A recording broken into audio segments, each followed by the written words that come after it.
मुस्लिम league नून के रुकन Punjab assembly Rana Afzal Hussain इंतकाल कर गए। मुस्लिम लीग नून के रुकन पंजाब असम्बली राना अफजाल हुसैन इंतकाल कर गए। ख़ानदानी ज़राए के मुताबिक राना अफजाल हुसैन को अपनी रिहाइशगाह पर दिल का दौरा पड़ा जो जानलेवा साबित हुआ। मरहूम राना अफजाल हुसैन वफाकी वज़ीर सनत और पैदावार राना तनवीर हुसैन के बड़े भाई थे। राना अफजाल हुसैन मरहूम रुकन कौमी असम्बली राना अतीक अनवर के वालिद थे। ख़ानदानी ज़राए का बताना है कि राना अफजाल हुसैन की मैयत आबाई गाँव नंगल कसवाला मुरीद के नारोवाल रोड पहुंचा दी गई है।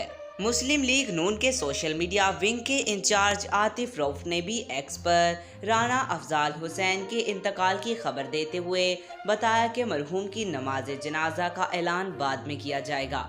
आज तक के लिए इतना ही। मज़ीद ऐसी मालूमाती वीडियो देखने के लिए हमारे चैनल को सब्सक्राइब करें। मिलते हैं अगली वीडियो में, तब तक के लिए अल्लाह हाफिज़।